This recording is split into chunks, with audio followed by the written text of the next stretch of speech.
Thank you so much for joining us here on JoyNews Prime. Now, the IGP Special Anti-Galamsey Task Force today faced intense resistance from angry illegal miners in Bonteso near Manson Kwanta in the Ashanti region as they were pelted with stones. The Special Anti-Galamsey Task Force seized one excavator from the illegal mining site, but the operation was met with aggression from the community, led by the area's assembly member, Patrick Asare.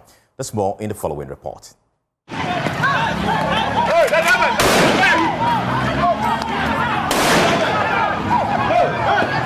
The IGP's Special Anti-Galamsey Task Force came under attack today as angry illegal miners led by the assembly member pelted them with stones after the team seized one excavator from an illegal mining site at Bonteso close to Manson Kwanta in the Ashanti region.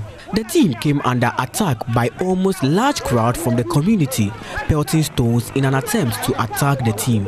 The team is seen firing warning shots to disperse them, but they kept coming. Leader of the team, ASP Bawa Abdul Jalil, and Sergeant Agblepe Mawena Yao sustained some injuries. They managed to arrest the assembly member for the area, Patrick Asare, and two others, Oseva Sko and Akwesi Amponsa.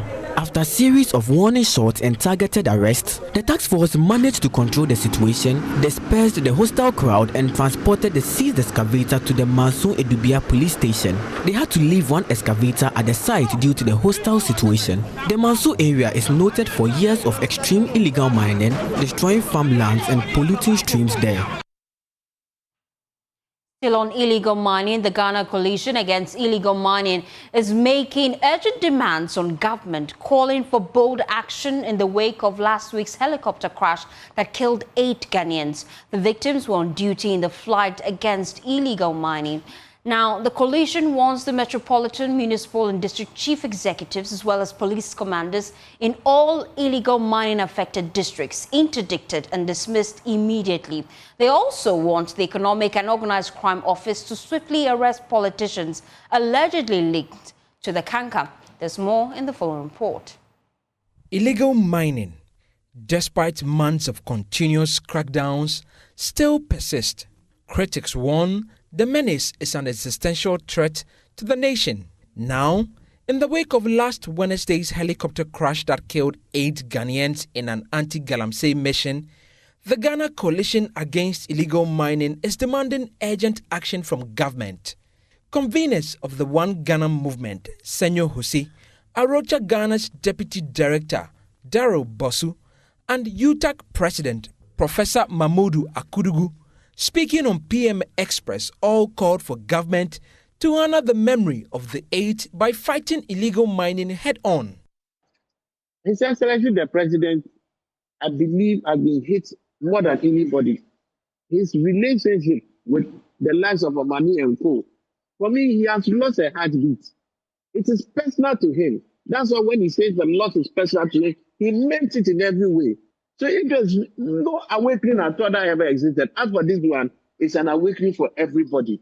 Let's make this count. There's no way we can sit down and ignore this sacrifice. Yeah. We cannot. Yeah. It's something we need to really take seriously. If we're thinking of just going to let this responsible cooperative mining just go on as just like the community mining was, then this should be the turning point. Everybody agrees that the loss of these 8 people must not go in vain. Convener for the Ghana Coalition Against Galamsey, Dr. Kenneth Ashigbe, says the president must act without delay. I would be asking His Excellency the President that anywhere you have Galamsey, you should immediately dismiss the MCE and the DCE and the police commanders who are in those communities, the national security people who are in those communities. After you've dismissed them, immediately you need to interdict them and start investigating them for complicity. You dismiss them for incompetence, and then you start investigating them for complicity. He insists Iyoko must go after all politicians named in connection with the menace. It's the elephant in the room. The politically exposed person, Senyo will draw in the business-connected people, these criminals. And we're not dealing with them, we're dealing with them with kid gloves. And so that's what we need. We want to see the president do. And so the head of Iyoko, I'm not too sure why is it that when he came to Wuntumi, there was a show of it, and he was caught. Why is it that we've not seen Yamin and the third deputy chairperson, vice president of the NDC also arrested and the investigations being carried out? The coalition earlier secured a signed pact from presidential candidates to fight galamsey. Last month, UTAG gave government 90 days to act. Professor Akudugu says they will shut down tertiary education if nothing is done and the pact remains ignored. If this doesn't trigger the kind of decisive action that is required to get us to the promised land, as usual, UTAG will definitely advise itself. And if it requires that we close the system to get things done before we open up, we will do that. The coalition says this tragedy must mark a turning point in Ghana's fight against illegal mining. Well, let's go to the telephone lines now and speak to the DC of Kifu, Atimonkwa Isaac Yosem. Grateful for your time here. Let me find out if district authorities and security leaders have failed to stop illegal mining. Do you think they should be held personally accountable? Please, no. Good evening to your listeners. Security officials and probably dissect in the various districts, which is being classified as mining area.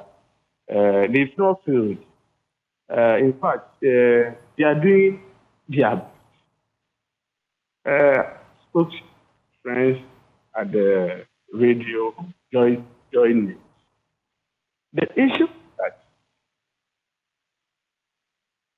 of illegal, there's two different between the legal ones and illegal ones. Right. The legal ones have their documents from the EPA, the mineral position. The mineral position officers normally go to their site. The EPA officers normally go to their site to monitor them.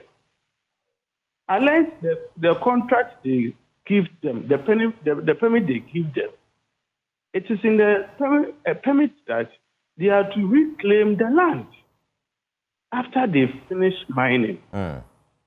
But the problem is with those who don't have the legal documents. Is it difficult for the district assemblies to differentiate between the illegal miners and legal miners in that, as you put it?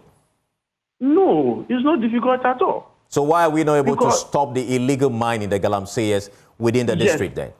The issue is that the illegal ones, especially those who mine on the water bodies, the machine which help them to go into the water body to mine is the transfer machine. These machines are made by the Chinese. My brother, before the Chinese came into this mining activity, Ghanaians were not mining on the water bodies. If all of us can confirm. When they came in, then they came with the transfer machine. They built a boat, then they drive it on the river bodies. Then they use this machine to destroy our rivers. So what I'm saying is that we are doing our best. Sometimes we hire local guys, local swimmers, then they go to them, they change them, they arrest them, and they bring them back for them to be arrested. But when you use these local swimmers, because the boys know them, they will be going to their various houses, they will be going to their various homes to threaten them.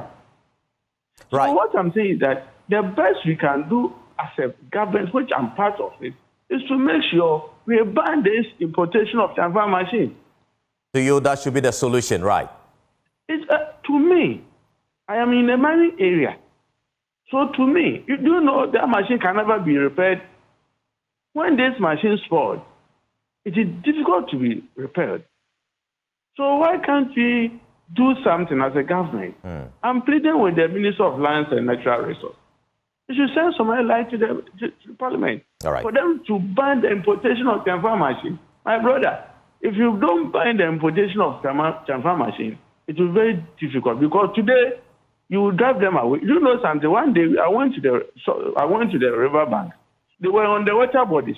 What they told me as a DC, if you know how to swim, come. So DC doesn't know how to swim. So how can I go there? All right, we'll leave it here. You are trying to get canoes. You are trying to get life jackets to do that. But you go to the next day, this boy will go back. So let's do our best. I'm urging the government, which Johnson is part of it, that let's try these Chinese people. They've done more harm than good. All right, we'll leave it here then. Thank you so much for speaking to us. Well, let's explore this further and bring in the media relations officer at the Ministry of Lands and Natural Resources, Pakwesi Shandov. He joins us live via Zoom with more. Shandov, let's start with the big question, really. What is the ministry's official response to the strong demands being made by the Ghana Coalition Against Illegal Mining? They are proposing that MMDCs, as well as police commanders in areas where illegal mining thrive, be dismissed immediately. First off, it's important to put on record that the ministry is equally devastated by last week's incident. Indeed, the sector minister has felt the brunt of the development, and effective today, we are revising the measures that we had earlier put in place to, as it were, combat the menace of illegal mining. Now, on the substantive demands that have been made, we understand the point. I think the message is particularly clear, how that there is the need to sack all those who are at the helm and they are not delivering. Those measures are coming from a place of concern, except that momentarily the ministry has not contemplated those. What we are doing now is to basically enhance the measures that are already in place. And in the course of time, with that enhancement, we should be seeing some decent results in the not too distant future. And we agree that this tragic incident marks a turning point when it comes to the fight against illegal mining. The reason we're asking the question, though you haven't thought about it yet, is it on the table? Is it something government is considering? It is not, like I said, an immediate consideration, because if you want to deal decisively with illegal mining, it's not necessarily about the proactiveness of the persons the personnel at the helm of affairs alone. You also have to look at, first off, the overall systems that you have put in place, the policy initiatives and the interventions. If the policies are defective and you fire those at the helm and you replace them even with new individuals, so long as the policies are not effective, the status quo will be the same. So what we are doing now, like I've indicated, is that we are revamping the policies. We are giving more oxygen and putting more foot on the gas. Hopefully, with the new renewed and the comprehensive measures, the results should be better. Indeed, for instance, if you go to most of the mining communities, as we have observed, the justification that they have, many of them give for indulging in illegal mining, is the fact that they do not have an active economic enterprise. Basically, they do not work. That is why they venture into illegal mining in the first place. We have now launched the RCOMS, the Responsible Cooperative Mining and Skills Development Program, to cater for that concern. Indeed, those who do not want to even do mining but want other expertise, there is the vehicle to provide them with those skills entrepreneurially, so that they would have an economic source of livelihood, and then they will desist from that particular venture. So there are policies, and consistently the policies are being revised. The National Anti-Illegal Mining Operations Secretariat, as of now, is continuing with the arrest and the raids and the swoops. All of these are ongoing. And so the contemplation or the suggestion that people should be sacked now is not on the table. We are looking at the tightening and the revision of the policies, giving it more oxygen, and then very soon galamsey would be a thing of the past in memory of our fallen heroes. And reviewing that controversial ally that allows mining in forest reserves, civil society have been pushing that following this tragic incident, it ought to be expedited. Are we hoping to hear from government soon on that, especially because UTAG has already given you a timeline, 90 days, to fix the problem, or you would have to deal with a crisis in the educational sector? Absolutely. Now, I've had cause to explain, I believe on this same platform, that the matter of LI 2462 first off, is a germane concern. Indeed, during our time in opposition, we indicated that we were going to, as it were, repeal the entirety of that law. What we have done now is to amend a section of the law which specifically and emphatically used to give room to the executive to give access to the forest reserves. That is the aspect that has been removed. But we understand the enhanced call that the entire law should be repealed.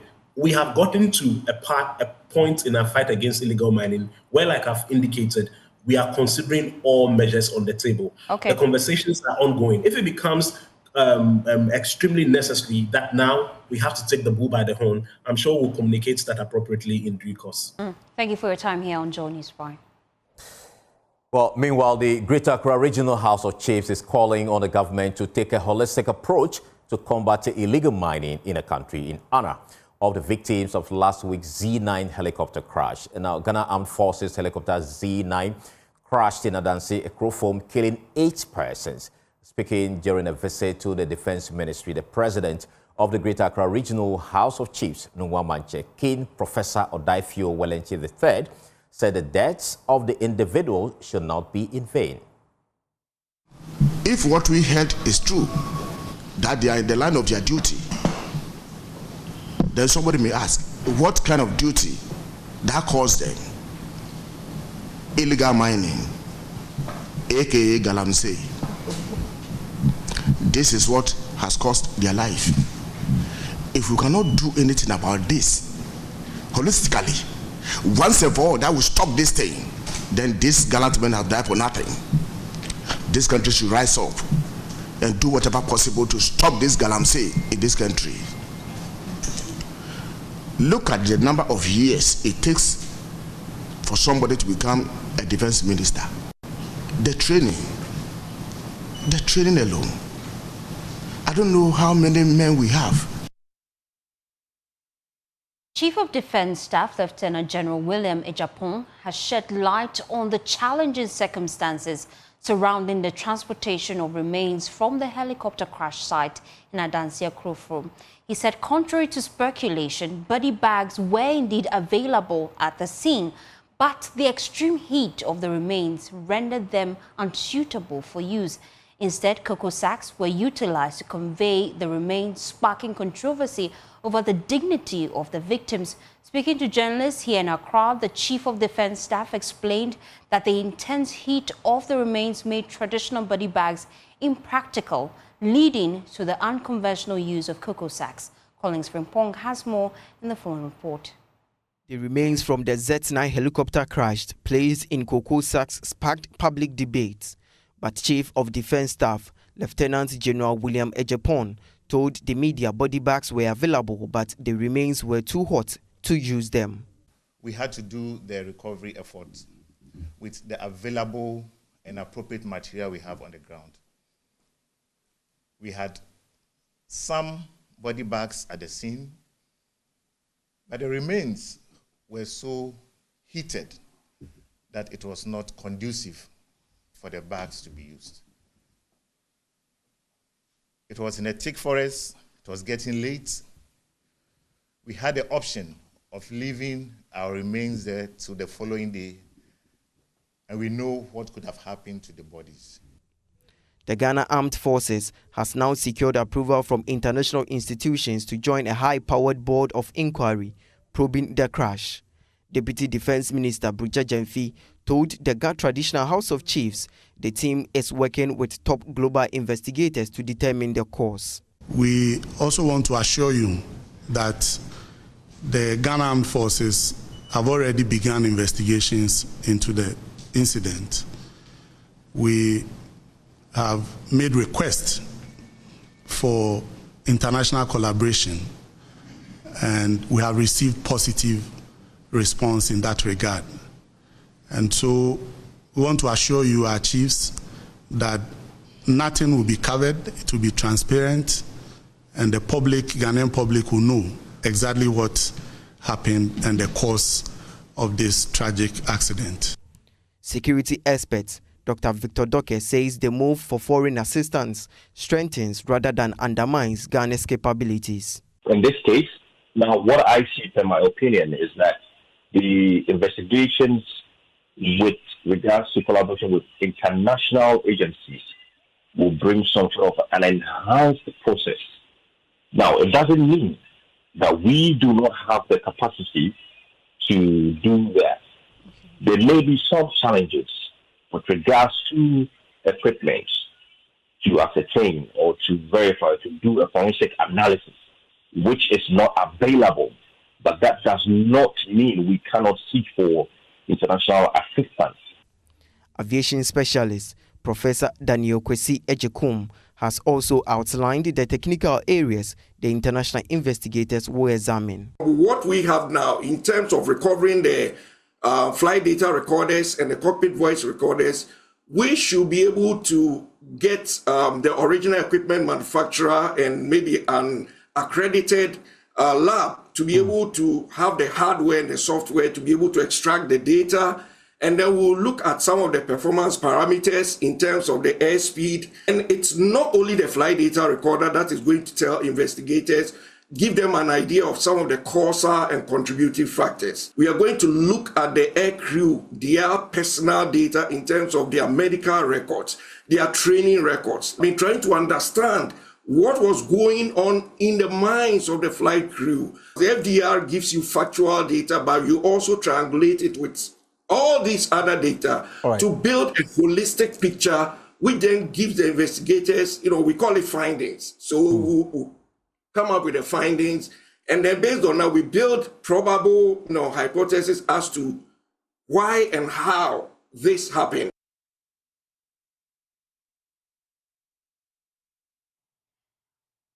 Well, let's bring in the senior lecturer at Forensic Sciences, University of Cape Coast, and consulting forensic scientist to the Ghana Fire Service, Dr. Richmond Efuakwa. Grateful we have you here on JoyNews Prime. Can you confirm if body bags, which is PVC-coated nylon double seal, or what they call heat seal closures, can actually be used for aircraft accident victims of fire or any explosion? Yes, good evening to you, my brother, and good evening to your listeners. Yes, that is the PVC nylon coated airbags that are heat resistant, leak proof, and the ones that have an interior support system are the appropriate airbags used in such disaster situations. Those are the appropriate airbags, body bags, that are used to carry the mortal remains of disaster victims from the scene of accident. So at what temperatures can this actually work? Because in this case, we are told that there was some sort of heat still emanating from the charred bodies of the deceased. So tell us, at what temperatures actually can this work? At room temperature. So the body bag, you put the body in the body bag when the body has cooled down to normal ambient temperature. As a matter of fact, for any accident scene or disaster scene that is still hot, that still has fire, that still has smoke, usually such scenes are declared hazardous scenes, and then you do not allow investigators onto such scenes because there's possibly there's fire still at the scene, there is heat still at the scene, and if you allow men and women who are doing the investigation onto such a scene, there's the possibility of another accident. So usually you allow the scene to cool down before you start any form of investigation, before you start any form of evidence recovery, before you start anything at all. So the bodies should have been bagged after they had cooled down to normal ambient temperature. So under such circumstance, where the need was greater for the bodies to be evacuated from the site, what other alternative bags could have been used? Well, you cannot have an appropriate alternative bag to use, actually. At that point, anything you do is an improvise, let me put it that way. And to be fair and frank, we do improvise at the accident scene or crime scene every time. because there's the exigencies of the situation, like the CDS reported, may require that you move an evidence or you move a body, like in this particular situation, as quickly as possible. And in that circumstance, you need to improvise. And at that point in time, the only appropriate thing, like he said, that was available for them to move the bodies were the cocoa sacks. And you can clearly tell that a decision was made. They had to think through the process. They had to think through the pros and the cons. Is it okay for us to leave the bodies to cool overnight and come back? What are the pros? What are the cons? Will we come meet the bodies in the same situation? If you think through this whole thing and you feel that by the time you come back the following morning, the bodies may have been compromised, then you need to move them. Then you need to improvise. That is when something like a cocoa sack will come in. Is this the first time we are seeing cocoa sacks being used in this situation? You have been working with the Ghana Fire Service for some time. Has there been any instance where we use cocoa sacks for conveying bodies like that? Well, we have not had any fire there in any cocoa farm, so we've not had any fire yet in any cocoa farm, so we have not used any cocoa sack. This is actually my first time. And like I said, to be very fair to the military or the Ghana Armed Forces, I mean, this was the first time that they are experiencing such a thing, and they had to make do with the things that were available to them. Wow, point well. But that does not mean that that is the most suitable thing to use for such an occasion. There are actually appropriate tools to be used for such evacuations of disaster victims. Doc, thank you so much. We'll leave here. Well, let's explore this further. Join me now is Member of Parliament for Wa West, Peter Tobu. He's a retired police officer. We appreciate your time here on JoyNews Prime. Now, government today confirmed the involvement of international agencies collaborating with state agencies to ensure that they investigate the Z9 helicopter crash. But then, do we know the institutions helping and what sort of support they're providing Ghana, really? Thank you very much. Let me take this opportunity to say good evening to our cherished listeners and viewers. We will continue to convey our deepest condolences to the bereaved families and to let every Ghanaian know that a life well lived is a life worth emulating, that they live for a purpose, and their death should inspire us to rise up, pick up the pieces, and work harder to achieve the vision for which they had joined to engender development for this country. You know, investigation is a very technical area. And whatever you do, there are level of expertise required to get the desired result. It is not for nothing that government decides to engage some foreign expert to support us to unravel the mystery surrounding this debilitating crash. What happened was never anticipated. And I've heard people talk about why cocoa sacks were used to carry bodies. Under normal circumstances, the standard body bags that have been imported into this country are tailored to convey cold bodies. Nobody intends to carry a body that is having a temperature beyond 40 degrees. But I'm quite excited to hear the Chief of Defense Staff make that statement, that a decision was taken, and that was a very tactical decision, to do what they did. If you know where the scene of the accident was, and you know the circumstances surrounding the scene of the accident, you will bear with the military that what they did was the greatest exercise of discretion, and we should support that. I believe that getting foreign experts involved in investigating this matter is the right thing to do. The BOI established by the Army will require more hands. Let's take, for instance, the FDR, or in other words, the flight data recorder, or the cockpit voice recorder. All these will require some standard laboratories with the softwares that are necessary to be able to get what is in those recorders decoded to make sense for us to interpret. If we don't have that capacity, there is nothing wrong with getting the people with the requisite capacity to come and support us. If they are within, fine. If they are without, fine. Whatever we can find, then all we need is answers. And as the Vice Chairman of the Defense and Interior Committee with oversight responsibility, all we are expecting and we believe the committee will do the best is that they will get us a better investigative report that will guide national conscience as we move forward. Do we have a timeline to this? Normally, investigations, we don't have timelines. We are all active, and everybody's doing that the best that they can for us to get to the bottom of the matter. Certain timelines doesn't work in investigations. At least we hope that it can be done and done so quickly. In most advanced countries, when even there are aircraft crashing, it takes days. Sometimes it takes months. So let's exercise restraint and let's give space for the people who are responsible of investigating this matter to do what they know doing best and get us results. At least it can serve as a guide. We know that with the black box, you're seeking international aid to help unravel some of the key details in it. But when it comes to investigating the crash site and other key details that are important to unraveling what exactly transpired on that day, will you also be bringing in international aid to work with you here in Ghana? You see, in investigation, very particularly investigating a scene of this nature, we have the whole of investigation in mind. You don't do it in pieces, because whatever you do, it comes back, it's just like a piece of puzzle, it comes back to a holistic approach for you to be able to interpret, make projections, and get a conclusion that will make sense.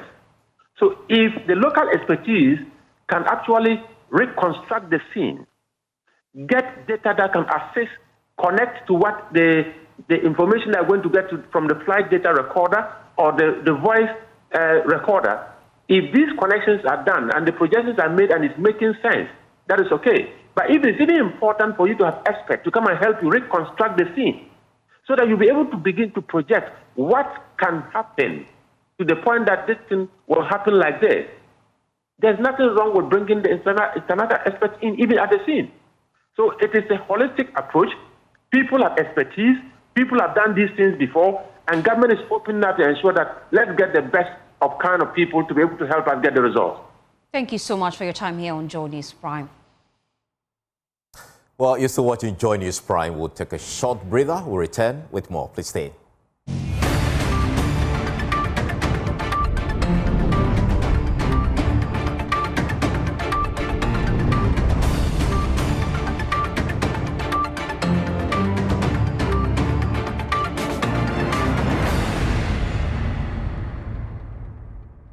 Welcome back, and thank you so much for staying with us. To some other stories, government is facing renewed criticism over its plan to assess the credibility of religious prophecies, with Cardinal Peter Appiah Texan weighing in on the debate. Now, the Cardinal, who is the Chancellor of the Pontifical Academy of Sciences and Social Sciences, cautions that any review process must be handled with extreme care due to the complexity and potential contentiousness of identifying and verifying prophecies and their proponents. Who is credible? How do we determine that? What is the criteria for a credible prophet? It leaves a lot of questions that need to be answered. But in any case, wherever prophecies occur, and God making His knowledge known to you, you consider the content of that message, and if it requires some intercession, please do that now before you even seek to communicate that to anybody.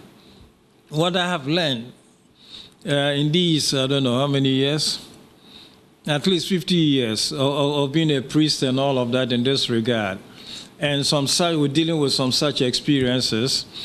I think prophecies as a communication of divine knowledge to humans, first and foremost, makes you privy of God's thoughts and whatever. And for me, the first consequence is to speak with God Himself, especially if the content of the privacy is about disaster or evil or something that may befall. Away from that, a group of NPP constituency youth organizers and their deputies thronged the party's national headquarters to pick nomination forms for the 2024 presidential candidate, Dr. Mahmoud Bawumia, ahead of next year's presidential primaries. Amid chants and dancing to party songs, the supporters were briefly joined by the NPP General Secretary, Justin Kodia Frimpong, who clarified that his presence was purely coincidental and not specifically to witness the group collect Dr. Mahmoud Bawumia's forms. There's More in the following report.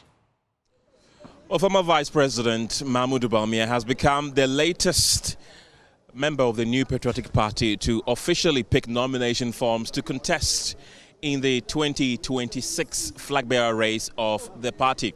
But he did not pick it himself. 490 youth organizers of the party picked it on his behalf. And according to them, they think that he is the best candidate to lead the party to victory come election 2028. We are here today to pick the form for our incoming president, inshallah, Dr. Alhaji Mahmood Bawumia. And we believe that this is a gift to Dr. Alhaji Mahmood Bawumia at this critical moment in our governance as a country. Looking at what has happened over the 7-month period, the only savior that can restore the 36,000 people that have been sacked, youth that has been sacked, is Dr. Alhaji Mahmood Bawumia. Well, the former vice president also thanked the numerous youth organizers who picked the nomination forms for him, saying that this is a remarkable vote of confidence and vowed never to engage in politics of insult. The youth are a major asset for our party. They represent the future, and they are an asset not only for the party but for the nation. And I want to thank them for this major vote of confidence. But let us say that I want this flag bearership election to be conducted with decorum. We are not in a campaign of insults. Well, former Information and Works and Housing Minister Kojo Nkrumah, who has also publicly declared his support for Mahmood Bawumia, says that he agrees with the former vice president that this is indeed a vote of confidence in him. He's already committed to them that he's minded to contest. He will be making a formal declaration. But to start off with the largest bloc within the party, which is the youth, is very, very, very encouraging. From the campaign office of Mahmood Bawumia, my name is Kenneth Jesse for Joy News. You're still watching JoyNews Prime. We'll be back with Showbiz. Please stay tuned in.